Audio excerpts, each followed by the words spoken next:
Good evening, everyone, and welcome to the 40k Fireside Podcast. I'm David Gaylord, and I'm joined by my good friend Vic Vijay. Together, we discuss 40k and the meta from our perspective, along with events we've recently been to and those that have got coming up. So come on down to the fireside and listen. Alright, everyone, welcome back to another episode of 40k Fireside Podcast, episode 21. We've lost the big 2-0 mark. Here we are. Now, something a little bit different today. Vic is off focusing on real life, and that has just left me with a great opportunity to talk with a very good friend of mine, Jokull Johansson, who is a part of Team Ignite, an overall fantastic player, an absolute monster, and a regular practice partner of mine for probably the past, year or something since we've met. And recently he took Deathwatch to the Warhammer Fest tournament. He went X-1, so 8-1, which is a great performance. And we thought it'd be really interesting to take a deep dive on a faction that has arguably been the lowest performing faction for, a long time. And take those ideas and see what's really changed and see how actually the terrain maybe made it viable. Because I was very interested in playing Deathwatch for the tournament as well. So I really do think there's something there. But before I go any further, Jokull, welcome to the show. It's good to finally have you on. Thank you so much for having me. Yeah, you're far too kind, of course. But I've been spending a lot of focus on 40k and having a great time. Yeah, and Jokull's got a big background in esports, which I think is a very common characteristic with players these days, especially new players, which I probably categorize myself in that as well. Jokull, a brief background on your esports history, because you're going to style on me absolutely here. Oh boy, yeah, I've been at this for about 20 years. Started in chess. There was no money in chess at the time. Esports was very popular, so I switched over, and a lot of the key methodologies just completely worked. I played StarCraft at a semi-professional level, moved to Switzerland, had a really fun time. Then a new game called Hearthstone was coming out. That was really taking off on tablets and smartphones, so I switched off to that. Got to a professional level, had a very exciting 2 years. Played for a team called Fnatic and another one called Tempo Storm, for those who know Hearthstone. I had played 40k back in 5th, but just at a kind of a hobby level. But I was very excited when I kind of got on with university and work to find something to get an outlet for that, I think, side of my personality. Yeah, for sure. Big question, but you're only allowed a yes or no answer. Is 40k the best competitive game there is? He's thinking about it. It's a very difficult question. No. No, okay. That's all. We got to leave it right there. You torture me It's here. very You difficult. torture me here, absolutely. Okay, we're going to be able to chat for and Jokull and I chat for hours at a time. But we're here today to talk about Deathwatch. So, the recent Warhammer Fest tournament. Our team took Eldari ×2. We took Guard, myself, Space Wolves, and then we took Deathwatch as well. Before we get into the actual meat and bones of the list, what was your experience of Warhammer Fest? Because for the listener that perhaps have never heard of you, Jokull is a completely regular on the UKTC4R circuit. Him and basically like a lot of Team Iceland who fly over for like all the big events, which is like absolutely incredible to see because the country is such a small population, but they have a lot of really, really well practiced and dedicated 40k players. So what was your impression of Warhammer Fest? Have you kind of been to something like that before? I have, yeah. I had a really fun weekend. I was coming off having played in the German League with some of the Team Germany members and playing the Golden Ticket event in my country. And in both of those, we were favored to win the event. So it was full on pressure there. And I think we did win both of those events. But coming into Warhammer Fest, I was just looking to do my best with a new faction, have a very fun weekend, so kind of the pressure was off, so I could just focus on my next game, and that was a very enjoyable weekend, I have to say. Yeah, a very healthy mindset to go into it as well. Were your thoughts maybe just give me 2 points. One on the pros and cons comparing the UKTC and Warhammer Fest. Kind of what were two things that you thought were really good, and maybe a couple of things that you thought could be improved. So I think the atmosphere was fantastic. I think it seemed well organized. For people that are very, I guess, competitive, you always look at, okay, how do I lose in other ways of just being outplayed? I had been to LVO, and there was a lot of discussion about the terrain there, and I was not at the tournament on a very open table, going second into Tau. So I was slightly worried about, let's say, something around some of the rules clarifications and terrain clarifications were a bit uncertain. So I was thinking that might be a constant in the event. My thinking of going into it was, I want to try and make good decisions and focus on things that I can control. But I had in the back of my mind that it was possible that there were things with that format, with that terrain layout, that would be out of my hands. Yeah. There were. So I guess one of the cons there was that there was quite a bit of information yet to discover in the tournament. It was difficult to know and all the variables going into it, right? You could get this board or you could get this, or as in terms of the terrain ruins. We didn't necessarily know the missions and the order. So that was a big uncontrolled variable, right? Absolutely, yeah. So going forward, hopefully we get some improvements on that. But overall, you had a really good time, and I think you hit the nail on the head there, which is that the atmosphere was just quite electric, wasn't it?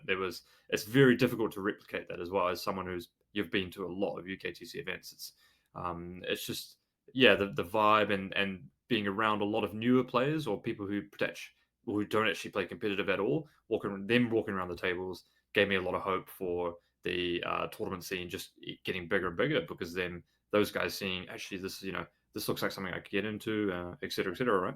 Absolutely. My thinking about it was that I think one thing that I really enjoyed about the event was that you were not required to submit a 100-point score each game and kind of fight for that. And I remember I played at Nottingham, and then the requirement was kind of that you'd have 97 points on average to make the top cut.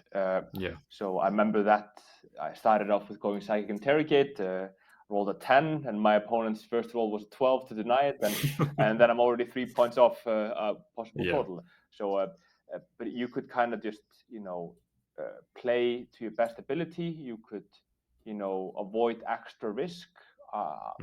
So you could just play your best and focus on 40k instead of absolutely maximizing. Like, let's say you were going to try to go for 100, you have to gauge how hard you can lean on your opponent and how fast, and that's not a part that I enjoy about the game. I want to play as to the standard that everyone is going to be extremely good that I play against. Try and minimize mistakes rather than how far can I lean on a victory here to secure a 98 or 100. Yeah, I completely agree. I would love to see some other tournament formats, like mainly like UKTC, where that forces you to score a lot of points throughout the entire tournament to change. But there's obviously round logistics with that. Those are 2-day tournaments; these are 3-day ones, so it's hard to fit 9 games in the space of 2 days at the end of the day. So yeah, we'll see what 10th edition brings with us in that case as well. But moving on to the main event. You went X and 1. Did you just miss the top 16, right? I did, yeah. I lost my 5th round, my last round, and not sure my 4th round. I lost my 4th round. I did go 3-1 in the second bracket. I think I got 3rd in the second bracket. So I had a very enjoyable tournament all around. And precisely, yeah. So, what was the appeal of Deathwatch? Because maybe I'll provide some context here, actually. So for the Las Vegas Open at the beginning of the year, I was looking at playing Deathwatch along with Jokull, and we were hammering lists out to potentially have the models ready to play Deathwatch at Las Vegas Open. And this is when Las Vegas Open was undecided around would new points be in, would new I think it was a balanced data slate as well be in, would it be the slate or would it be the points, all that stuff. And we kind of suspected that maybe Deathwatch, with all its nuances and free war gear, could be a really powerhouse army. And I tried it before, and I really enjoyed the playstyle of Deathwatch. So that's the context to it. So we always had Deathwatch in the back of our mind, but they recently got buffed. So for those that don't know, Deathwatch got basically a viable secondary. They got the Cull Order, which now grants you 3 points per battlefield slot that you identify and you've killed a unit within. So that just gives you, it kind of gives you a 9 to start with. And then in addition to that, they had the change to their the doctrine. So they can just pick the doctrine that they want to be in for the turn, which is, it's a little bit annoying that it took so long to make that change, but here we go. I think the third buff for Deathwatch was that Desolation Marines were made available. So they released that datasheet, and that complemented some areas of Deathwatch. And then the fourth buff, I guess, would be that Codex Warfare was reduced as well. Would you kind of agree along those lines? Absolutely, yeah. So Deathwatch has similarities to two of the armies that I play regularly. One of them being Kraken Tyranids, which I played for most of Nephilim. Yep. In the fact that you have units that are moving about 20 inches or maybe 18 to 20 inches, being the Kraken Raveners and the Proteus kill teams. And another one being that you can play passive like you could with Tau, with some indirect. I think the terrain was a very big factor for me. So I did not have measurements for the terrain in the middle of the board. I suspected that might be a big X factor to how games would go. So you could face, in 9 games, you would be likely to face at least 1 or 2 tables with completely closed middles. And if that's the case, Iron Hands, which was the main army that I played, would not have a viable chance against a faction like World Eaters on certain missions, where you could basically play non-interactive with the World Eaters and just outscore, and there would be nothing you could do. You could never push into a home ruin with Iron Hands because you don't have the beefy combat to do that. But I felt that Deathwatch would put the control back in my hands, and I could kind of control if I was going to be losing or winning. I think didn't feel completely unfavored into anyone. Yeah, and we kind of knew before the tournament that perhaps you were going to a lot of the objectives were going to be in the ruins as well, right? So that gives you that boost there as well. Deathwatch don't do great if they're just shot off the board, so some potentially dense terrain formats I really favor them. So let's jump into the list now. I will go through a little bit of a caveat here, and I'll simplify things a little bit, because if you're a viewer that hasn't worked with Deathwatch before, these Proteus kill teams can have a lot of nuances to them. So I'll group them together, and if I get something wrong here, just shout out at me. So you're playing Deathwatch, obviously. You've got a Librarian, and the Librarian you've actually chose to upgrade, and you've used the Hero of the Chapter stratagem to give him +1 to cast as well. Now, he's got the Fight Last ability. He's got the Mantle of Shadow, which is untargetable outside of 12 inches. And then he's also got the 5-up Feel No Pain. Is that correct? Very, very close, yeah. The first spell is Fight First, +1 to hit in combat, and a 5-up Overwatch. Absolutely, yeah. So the 5-up Feel No Pain is I think the key thing. It's the key one there, right? Oh, yeah. And let's get onto that when we go to the Proteus kill teams. You've got a chaplain, Primaris chaplain on the bike, who has the Canticle of Hate, Recitation of Focus, which is a +1 to hit. You've got Master of Sanctity, and you've also got the Wise Orator, so you've paid for that. Beacon Angelus there. You've got Litany of Hate, of course, as well. So that's a pretty standard loadout that we see these days, but you've got the Beacon Angelus on him, which we'll go into in a bit here. You've then got the Watchmaster. I love this guy, who gives Chapter Master rerolls to 1 unit. He's got the Nowhere to Hide aura, which actually is select a unit of your opponent anywhere on the board, doesn't need line of sight. All of your units ignore cover against that unit, so it's really a cool piece of tech there as well. He's also got the Tome of Ectoclades, which is one of the better relics in Deathwatch, which you, again, pick a unit on the battlefield, and then you get to reroll all wounds against it within range of the Watchmaster. Then we've got 3 units of Desolation Marines. They all each have the Vingle Launcher, of course, 3 units of 5. They do not have the Mastercrafted upgrade there. And then we've got the Proteus kill teams. So there are 4 Proteus kill teams, and this is why I love these lists, that have all very specific loadouts. If I'm not mistaken, you've got 3 units of Proteus kill teams that have a Biker, and 2 Vanguard veterans in them. And then they have 5 Deathwatch veterans and then 1 Terminator in them as well. Now, the Deathwatch veterans all get their upgrades for free. So they've got Power Fist and a Storm Shield. The Terminators obviously get the Thunder Hammer and the Storm Shield for free. And then the Watch Sergeant gets, who's the Vanguard veteran, gets the Power Fist and the Storm Shield for free. The Biker then has a Power Sword, I can see that you've got. Mm-hmm. So you've got 2 larger squads. You've got 3 squads that have a Biker and then 2 Vanguard veterans. And then you've got one other squad here who is still 240 points. 1, 2, 3, 4, 5, 6, 7, 8. An 8-man squad that's got, it just has 1 Biker in it by the looks of it. Absolutely. So the Proteus kill teams are essentially, if you haven't played Deathwatch, they're a way of constructing a unit from multiple other units. So it's a mixed unit, and you can have, and there are lots of powers, strengths, and weaknesses to having that. So why don't we start with the big? These guys have no bolters or no shots whatsoever, guys. So let's start with one of the big kill teams. Why do you have this loadout? Why do you have Bikers and Vanguard veterans and Terminators all mixed together?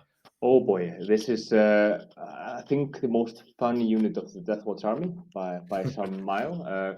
So you have to have the start of the unit is the 5 veterans, which is just a lot of damage. They have got a 2-up armor save, 1-up in cover. Mm-hmm. It's a fantastic start to the unit.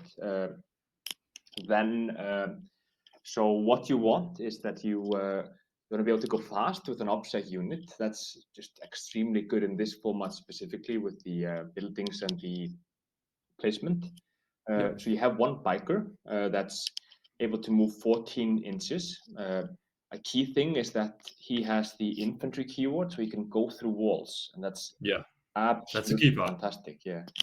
He loses the long-range rapid-fire ability and the ability to auto-advance 6, which is not a big thing. And David and I were testing out ways to use that. One part of it is obviously you can move 14. The second one is you can fight half an inch from the Biker, so you can have units that are quite far away that are able to fight. So just for reference, guys, the Biker is on a 25mm wide base, and it's probably about 3.5 inches long as well, right? Absolutely, yeah.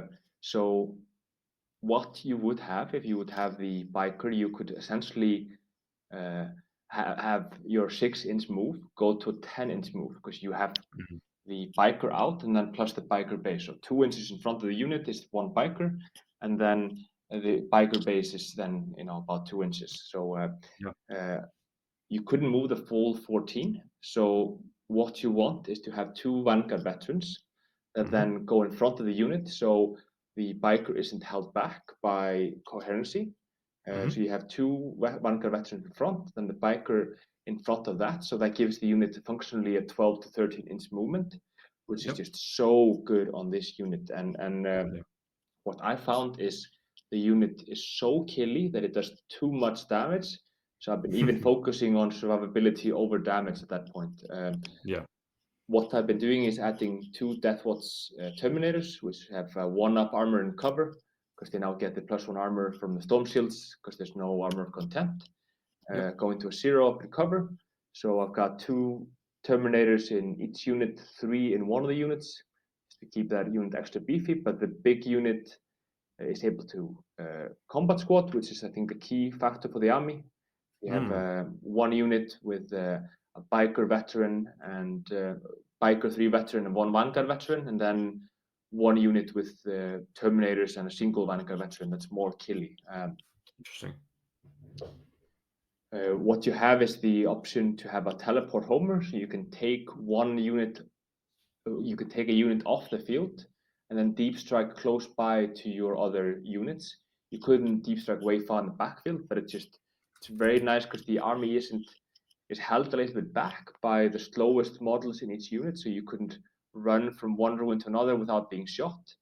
If you combat squad, you can only teleport homer 1 unit, and you have to specify, which is something I've been focusing on doing. But yeah, it's about it for the Proteus kill teams. They are our core, and they are troops, and they are OBSEC, so they give the sticky objectives, which is a good part of the army. For sure.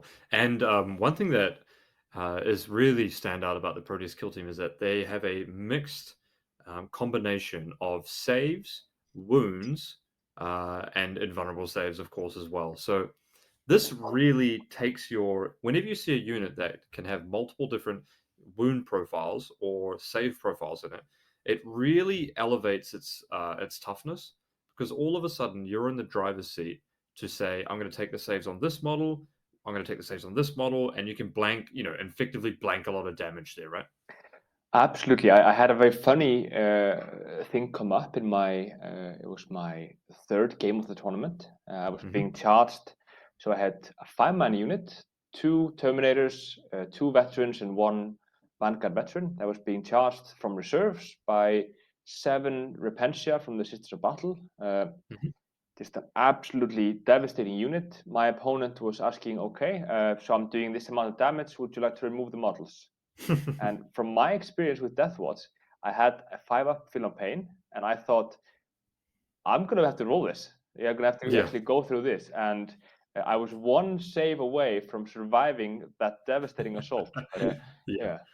And 7 Repentia certainly do one of the most brutal melee units in the game, of course. So, yeah. So just for the listener here, let's say, for example, I'm the Deathwatch player, and then my opponent says they've shot Devastators into my unit, right? Maybe from a drop pod, and you've got 4 saves at AP4, damage 2, and then I go, okay, I've got a 5-up Feel No Pain on this unit, and then I go, okay, my Deathwatch, my Terminator's in cover. I might take it on the Deathwatch Veteran first, because it's wounds 2 against damage 2, and then I've also got the 5-up Feel No Pain there. So I go for a 4-up Invulnerable. Maybe I make it, maybe I don't, and then a 5-up Feel No Pain. Maybe I make it, maybe I don't. And then it may get to the point where you've got only 1 Grav save to take, or maybe you've got 2 Grav saves to take. You start taking it on a Terminator then. It's a 4-up chance, so you should make 1 on average. Then you should take 2 damage. So you've actually blanked like a whole, maybe 1 or 2 Grav shots in total. So doing stuff like that is really, really powerful. And it's what makes, because these units are reasonably expensive. It's 292 points for your largest unit you've got, but the other ones are usually about the 270, 280 point units as well. So they are still Marines, and they're still quite expensive. So if you leave them out in the open, they do just get shot to death and die, right? So having something like that is really good to have, because it's very difficult to calculate damage into them as well. What I noticed you said, this is something I struggled with when I played the army in practice as well. I said I really struggled with the fact that it felt like I had 4 big pieces. You've got 4 kill teams, got 4 pieces on the board to play with. I noticed you talked briefly about combat squatting there. I didn't come to that realization, but combat squatting with Proteus kill teams seems a little bit counterintuitive. Don't you just want one big wrecking ball thing to go and absolutely smash something? What's the reasoning behind that? Oh yeah, so I think this is the team element that really comes into it. I had been having some good games, had been launching out with my Proteus kill teams, killing 300 or 400 points. But what was a problem was units that are about 100 to 150 points that would come in and kill 2/3 of a Proteus kill team. Let's say 7 Repentia, 3 8-bound, Drukari characters, Space Wolf characters, things like that. And Vic was actually mentioning, there's one element here that's maybe missing for this to be a fantastic list. And I thought about that day after day, and then came to realization, just combat squad, 2 of the kill teams, then you have 6 units to trade. If people run, let's say, 1 Star Weaver or 5 Infiltrators onto the middle objective, you can throw 5 guys, not think twice about it, score your shock tactics, and be set. That was I think the key element to making this list work. Yeah, for sure. And it's such a good relay. It's not exactly obvious as well, because you've got the 5-up Feel No Pain spell, which naturally you want to complement onto a 10-man squad. So, yeah, I was really impressed when you started talking about that. I was like, man, that actually makes a lot of sense, because you can't trade down with an army like this. It's got the speed, it's got the damage, but you can't trade down, I don't think. And when armies get to trade up against you, you run out of resources quite quickly, because you've got a reasonable amount of points wrapped up in characters here. So, the Librarian, you gone with +1 to cast? Do you think that was a good choice in the end? Absolutely. So the thing is, if you have an important turn, you were casting the 5 Feel No Pain on a 6-up. The odds of casting it on a 5-up, especially with a reroll, is just such a massive difference. Yeah. I found myself rerolling to cast at least once each game. Yep. And this was just such a consistent thing. So going into a 9-round event, I felt very strongly about going for consistency, and that's why I took this warlord trait, and it really paid off. Yeah, and I bet you if you're a listener and you didn't play Deathwatch, you probably didn't know that they have an untargetable out of 12-inch range spell that they can cast on a unit. This is just like a herald from 8th edition or something, where like untargetable out of 12 inches is Oh, absolutely tiny, isn't it? So, was that spell good for you the whole tournament? Were you just putting it on the Desolation Marines, or were you mixing it up with it? Absolutely. I mean, so you get this upgrade you have to take to get the plus on to cast the Chief Librarian. So you get a free spell. You can only cast 2 spells per turn, but 3 spells. And the 5 Feel No Pain and the plus on to hit strike first is so overwhelmingly more consistent that people always go for those 2. But now I have this upgrade that lets me take a 3rd spell. An important thing with this is I had several games where it came up that, okay, I have units that can now fire into 2 of my kill teams. What do I do? So what I did was I put the 5 of Feel No Pain on the unit in front, and I put the Mantle of Shadows on the unit in the back, and they could not fire into the Mantle of Shadows unit. So they had to put it into the 5 of Feel No Pain unit, and how it works statistically is if you fire into a Terminator with, let's say, a damage 3 weapon, having a 5 of Feel No Pain gives you more than twice the survivability of not having the 5 of Feel No Pain. Yeah, that's I mean, this is why he's our teammate, guys. Really smart in that you can use the Mantle of Shadows, the untargetable, as like a 5-up Feel No Pain buff in and of itself, so you can show 2 units at a time. That was the holy vow that I never did with Tyranids, never show the unbuffed warrior squad. Jokull knows because he played this. Played my list as well. Absolutely. So that's really good. It allows you to stage so much easier with the 12-inch untargetable. So actually using it on the kill teams is a lot more useful than using it on the Desolation Marines, which you would just think naturally playing, you'd be like, oh, chuck that on the Desolation Marines, can't target them, whatever. Run a 10-man. I thought, originally run a 10-man Desolation Marine, put the untargetable on them, Chapter Master rerolls, but it just goes to show that I think Deathwatch is quite deep. So I think you've come to a very, very, very closely optimized list here in such a short amount of time, which is quite impressive in and of itself. Thank you. The Primaris Chaplain on bike. So I think the only decision here is do you take Recitation of Focus, which is +1 to hit, or do you take +1 to wound against the nearest target, right? The other 2 litanies, well, one you have to take, and the other, which is the +2-inch, +3-inch pile and consolidate, and +2 to charge, which, that's basically the whole list, so you definitely take that. So what was your reasoning behind +1 to hit versus +1 to wound? Were you happy with +1 to hit overall? Absolutely, yeah. So I looked at those 2 things, and it made more sense for me to go for the +1 to wound in theory. You think about a lot of things already having -1 to hit. You think about, how amazing strength 4 with +1 to wound can be. Yeah. And that was just one of those things that looked better on paper. But once you were 3 or 4 games in, you realized that, okay, good players can play around that and put units in front you don't want to shoot, and then you don't get any value out of it. So I think you could absolutely take this to an RTT, go +1 to wound, do really well. But if you're playing at the highest level, I think the +1 to hit is more consistent. Yeah, and so this decision really becomes interesting when you consider the relic you've taken, the Beacon Angelus, which is essentially you can teleport a unit to the chaplain. Now this is really powerful because the chaplain can turbo boost and move 20 inches. I say these things because I don't actually play Marines, so I'm like just to let people know, like, oh, it can do that. So the chaplain can move 20 inches and teleport any Deathwatch unit in your list to the chaplain himself. So what we thought was this is called a shunt, as if people aren't aware. You can shunt a unit to that, and what looks like a good unit to shunt on paper here. Here's what you do: is you get your Watchmaster, you put full Chapter Master rerolls on your Desolation Marines, you shunt them, you teleport them right in front of your opponent, +1 to wound, you shoot your direct at +1 to wound, you shoot with Chapter Master rerolls, you shoot your indirect with +1 to wound, and you cause a devastating amount of damage. Did you actually ever end up teleporting your Desolation Marines, and was it good? So that's something I thought about. You could even go for the Mantle of Shadows and make them completely untargetable. Yeah. That's a possibility. So the more I played Deathwatch, the more how I used the beacon angel changed. I thought about this several times, and I actually, in all my 9 games, did not end up going for exactly that play. It just did not present itself. Um, so when I started with Deathwatch first, I used the beacon angelus mostly to throw out the unit, go for a 7-inch charge onto an important part of my opponent's army, and used it more aggressively.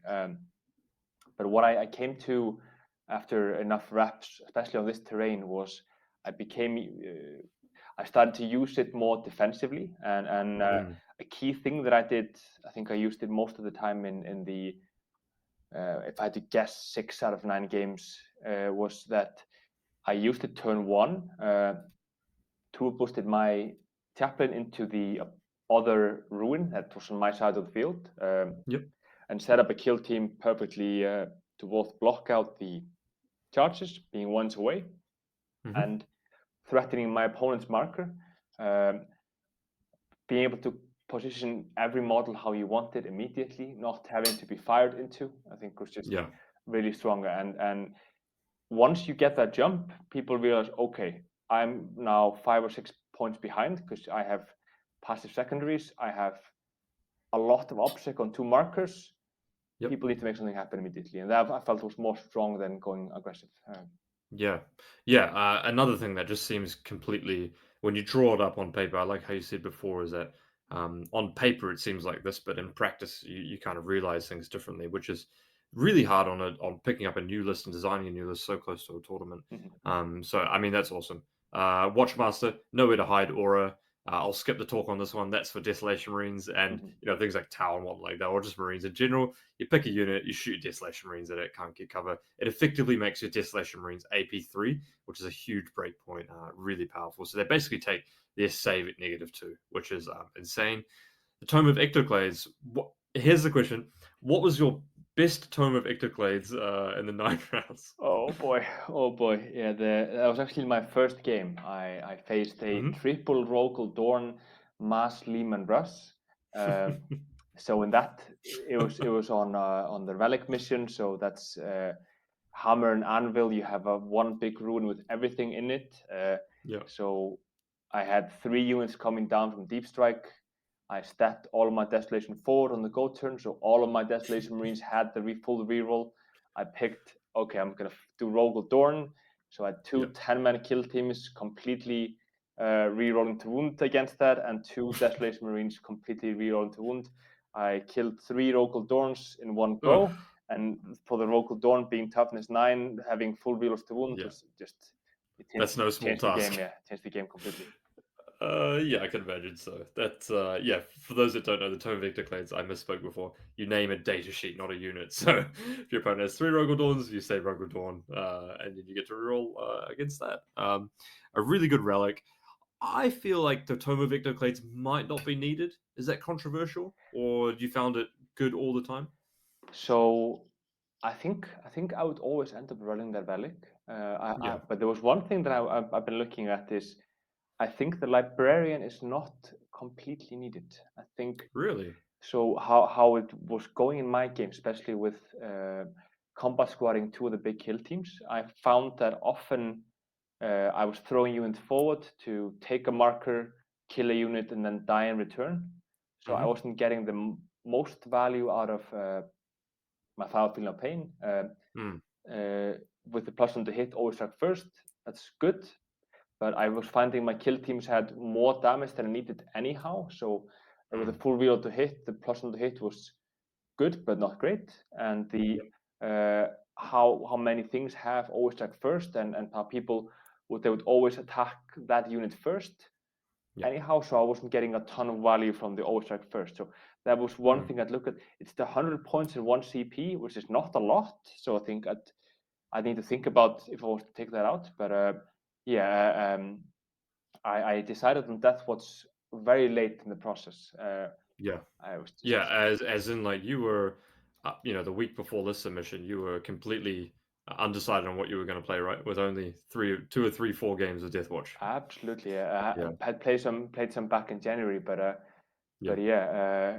I really did not regret it. And I did a lot of last minute thinking about the list and some TTS maneuvering, and that was very helpful. But and then nowhere to hide, or I actually found out at the event that it's also ignoring dense cover, which is just goes to show how good that wall trade is. Yeah. That is a very good wall trade, to be fair. You do not get cover. Boom.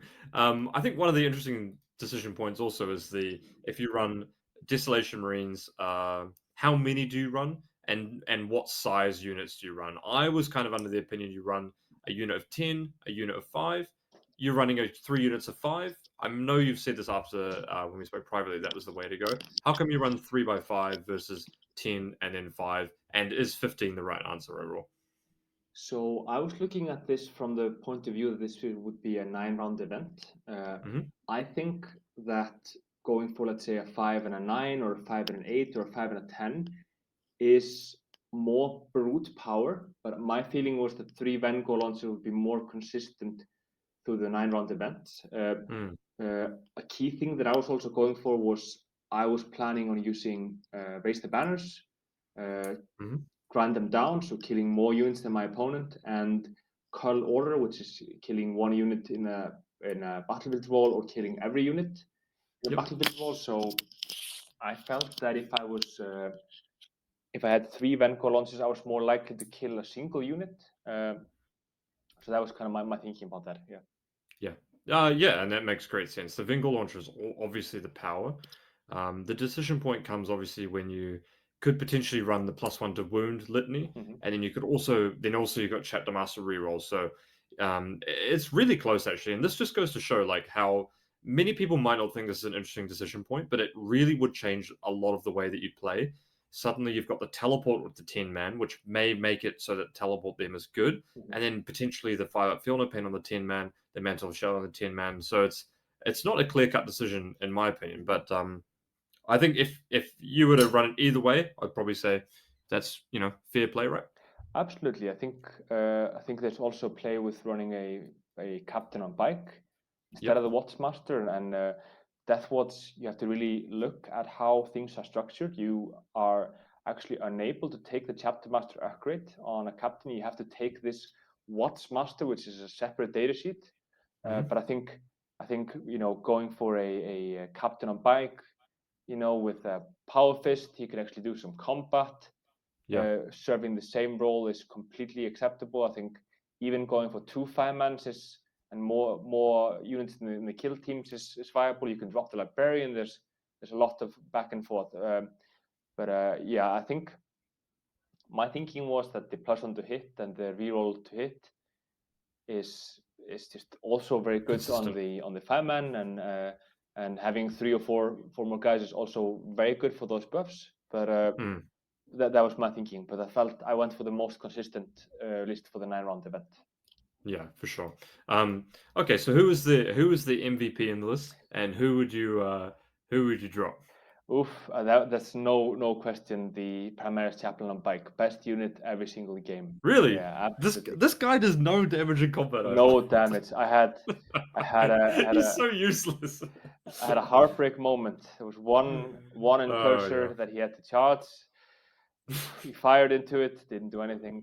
Did all of his attacks and just could not kill a single incursor. And that was kind of it. But what he gives me with the +2 to charge just makes it from having made, let's say, 2 or 3 out of 5 charges to making usually every single one of them. The 6-inch piling consolidate gives you massive reach because you can 6-inch pile in onto within half of the bike. So you effectively have Kraken Raveners in power armor. Yeah. So for the 100 points that maybe you could get out of the Librarian, I know you've probably thought about this. What would be the 100 points go to? Would you maybe drop a unit from 1 kill team to get like 130 points and then change that for something? I think what I would look at, especially for all the terrain formats, would be to drop 1 Desolation Squad, run 2 × 5, and run the 5th kill team. I think that'd be very strong. The 5th kill team. Yeah, it's interesting. Corvus Blackstar, you know, He would it, is your would it boy, yeah. would it have been good in the tournament? Would it have been good? Absolutely not. But I think, oh No. man. But I think he's a very interesting choice. But how my games were going, yeah. But if I had faced World Eaters, which I think was the boogeyman of this event, it would have won me the game, hands down. Yes, Yeah. yes. I was thinking about submitting a Corvus Blackstar, guys. I was genuinely serious because I thought that armies like World Eaters, I thought demons would be very prevalent, which I thought for the tournament. We didn't touch on this last episode, but Chaos demons were not prevalent at all. And I think that's probably more to do with the player base and the decisions that the player base would go for. But I think demons are obviously a very good army. And this army, demons can be good into this army. So that was something to think about. Fight Last is very good against this army. That's one of the weak points. Mhm. What are the other kind of weak points there, Jokull? Oh yeah, one thing I want to say about the aircraft before we move on is I think that top players now are undervaluing aircraft by a large Yeah. margin, and I completely agree with you, Dave, on that. I spoke with a friend of mine, Nasim from Team England, and Yep. I grilled him a little bit about not running some bombers in his Yep. tower list, which I think are just absolutely the way to go. The Sunshine bombers. Every Tyranid player that I play, which Tyranids is getting some traction. Yep. Some of the strong WTC teams do play it as their 8th army. They should absolutely be running the Harpy. So I think Yeah. that's something to undervalue. Okay, it comes in turn 2, but a lot of the armies are melee focused, and having a strong aircraft wins those games. For sure. There are some games which an aircraft will flat out win you the game. And a game like World Eaters, for example, a Corvus Blackstar actually has quite a lot of output, and it would straight up win you the game as well. As long as you don't get it charged by their avocado. Oh yeah. So yeah, it's actually not that bad there. It's 150 points. So, we'll go into another time. It also looks great, right? Like you could be playing a Corvus Blackstar. I think yeah, if you rock over that to the table, people will just take you less seriously and maybe make some misplays they wouldn't have made otherwise. Yeah. Oh, it's so good. Hopefully in 10th edition, maybe we'll see aircrafts. Well, that's a contentious point, isn't it? Yeah. So I know you touched on a few bit, but your secondary game plan, was it the same every game, or was it was it mixed up, or? So yeah, that's interesting. I ideally wanted to take banners, kill more, Yep. and cull order. Yep. I ended up having to mix it up a lot. Mm. I took shock tactics on many of the missions with multiple secondaries. Yep. I did end up taking bring it down once instead of cull order, just Yep. because I was faced with a lot of vehicles. But yeah, I really did enjoy going for kill more, cull order, and then I was flipping mostly in and out with either the shock tactics, which I think is a fantastic secondary if you have fast OPSEC, Yep. and the banner. Yeah. I think the thing that this list lacks is that, like, where Iron Hands has the speeders and the scouts, this list doesn't have a lot of chaff to just say put something out there. It doesn't have a lot of access to things that would let you take Oath of Moments, for example, right? It Absolutely. doesn't have like a couple of captains, or it doesn't have like a speeder and something else. So were you ever trying to look away from that? Because if we look at the 4 kill teams, that's basically 1,000 points, Mhm. and then the 3 desolation squads on top of that, about 600 points, right? So you're working with about 1,550 to 1,600 points, kind of locked in, Mhm. and then your characters are more or less locked in after that. So were you ever missing stuff like that, or do you think, given the combat squatting, you kind of were able to break up your army enough to have more mobile pieces? So I run in my current Iron Hands list would be 7 units, or maybe 8 units, you could say, that would be fulfilling this role. About 100 to 150 points. You can throw them onto markers, score points, and do Oath the Moment, for example. I took Oath the Moments once during my tournament. Went well, but I have, I guess, the 4 split up kill teams that are 140 to 145 points that I can Yep. use that role, but that's definitely lacking. I really wanted to take an Acolyte from the Inquisition part of the Imperium side, but unfortunately you couldn't do that with Deathwatch because of how the codex is worded without losing your doctrine. So that's what I meant. I feel like strategic reserves are a big part of a weakness for Deathwatch because you don't have good ways to deny that. So especially deep striking combat consistently, I think Sisters do well in that. Obviously, the Desolation Marines do win that matchup on their own, but if that wasn't the case, you would be in some trouble against Sisters. So I think reserves are. Demons is a good example where Deathwatch can have a hard time too, though, right? Because Be'lakor can basically have free reign for some time, teleport down, can cast Fight Last, and then you can teleport within him, and then all of a sudden you've got a lot of melee on your doorstep. So having that chaff to protect you from something like that is super important. But it's a weakness of the list. You can't get everything right. I did want to note one thing I just thought was really brilliant is that the way that you said you combat squatted things exactly. You know, you've got one Vanguard veteran in one squad, and then you've got a veteran and a biker in the other squad. So you split up into 2 5s, and that's very crucial because it means that you've got a squad that can move 14 max, and then 5-inch coherency means that your Terminator is probably moving effective 12 inches there, and then your other squad moves 12 as well from the Vanguard veteran. So you don't actually lose a lot of the speed out of the list that I thought you would, because your coherency drops down to a 5 model unit actually, which is a really crucial part. One thing I wanted to ask is Deathwatch Terminators. You know, I'm not seeing any of those in the list. You know, what's the story with those? Are they just replaced by Desolation Marines by default? Oh yeah, I mean, I was optimistic that they would be getting free or comparably priced Cyclone missile launchers to Dark Angels, but that was not the case. So what I found is there's a very key stratagem for Deathwatch where you can in your command phase pick a chapter tactic from another chapter, and you can actually pick White Scars, and you can get advance and charge. What happened in my games is I think I went for that once in my 99 games just to be even more consistent. But I found myself with more than enough movement to make my charges and be very consistent with the +2 to the charge with the bikes. So that was just so consistent. I think the one key thing with Deathwatch Terminators is they're not OPSEC. I think if they were OPSEC, I would consider them. I thought that was super interesting what you just said too, is that you've only like once or twice used in 9 games the White Scars Protest Kill Team advance and charge, which when you look at it on paper, you're like, oh, you do that every turn, right? So did you actually use the chapter tactic trait much, or was it only White Scars which you used it, or did it come up with, I don't know, Desolation Marines or something like that? So I did fall back and shoot my Desolation Marines once during the tournament and made them Ultramarines.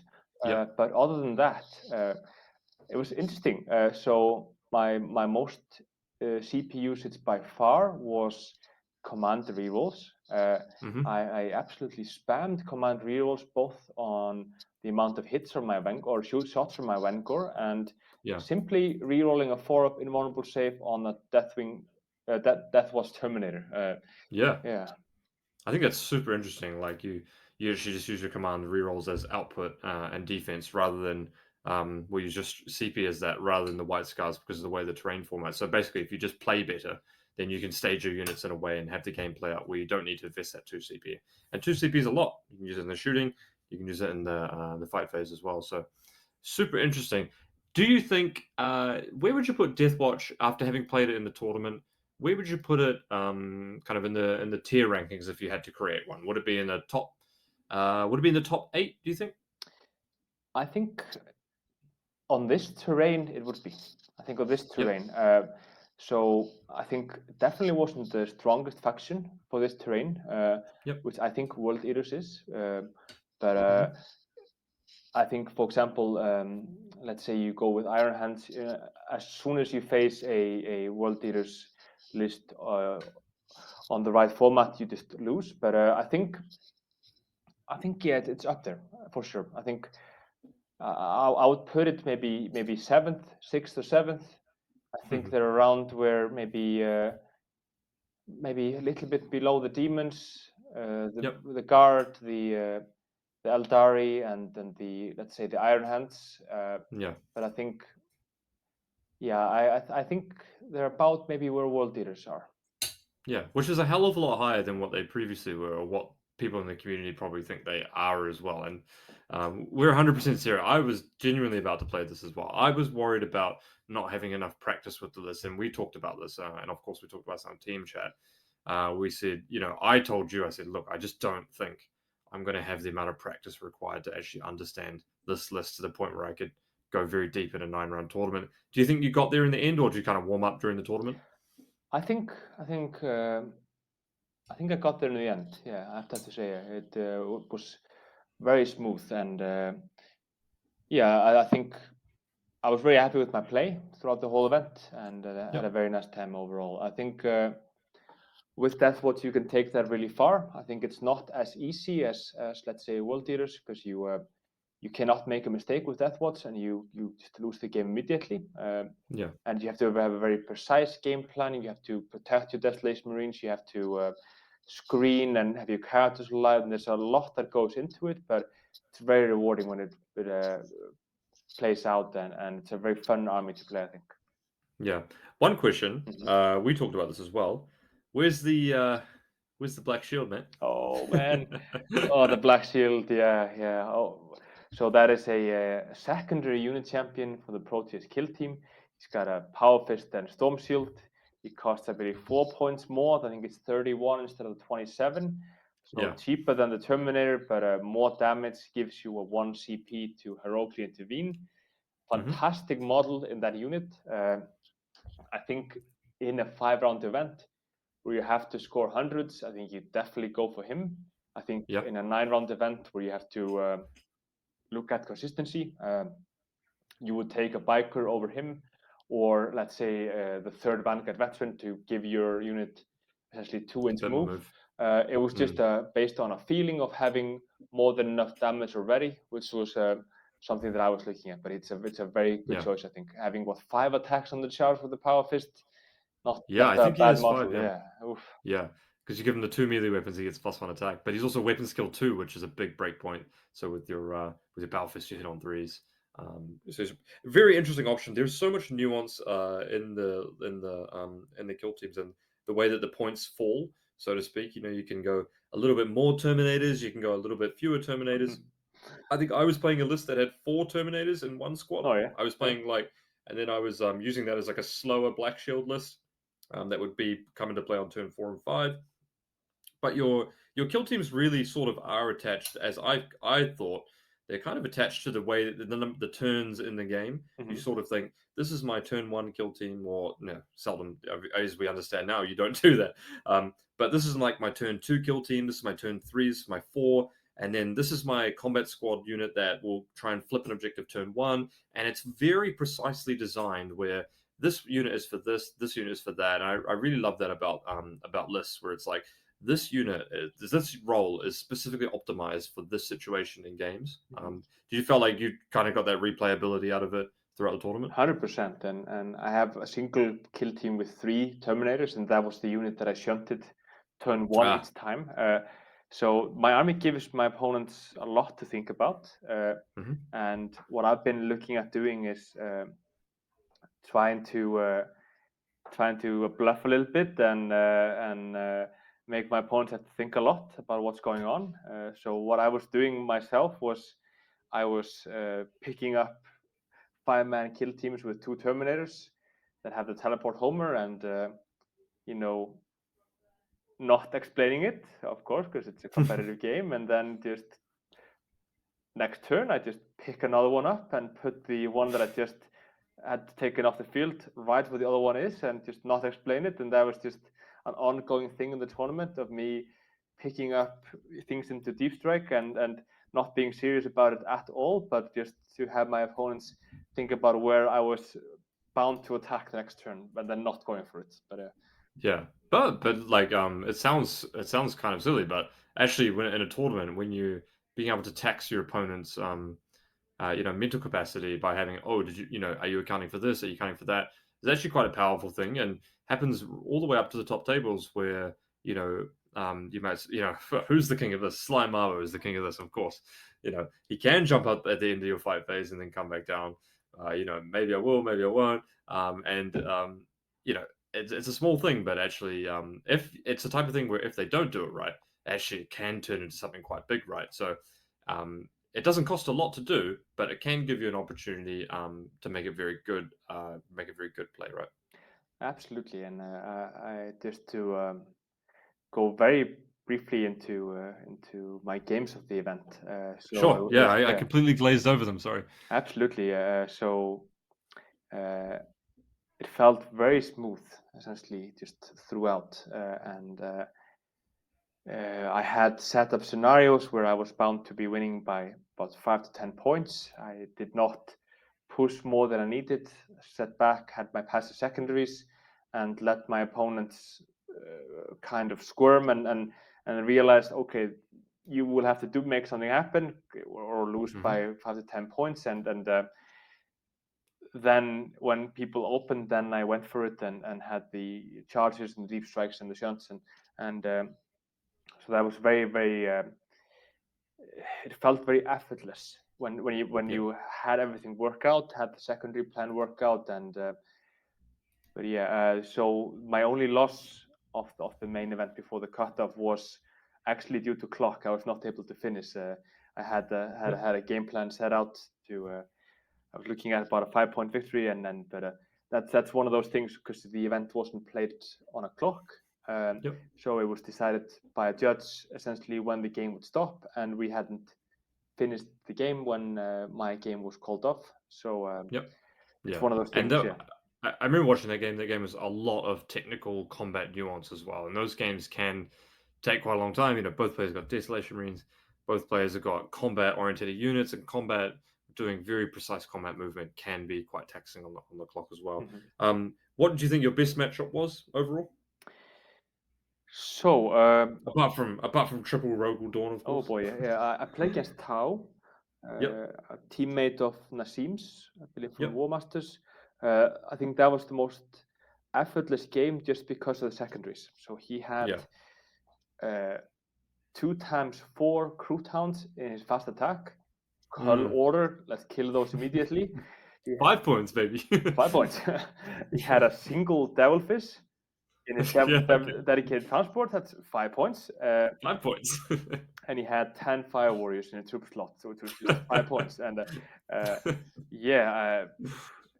it was very hard for him to screen. He just couldn't make his secondaries work because of my reach. So that was, I think, the most kind of effortless game of the event. You played so I'll skip right to the last round of the tournament.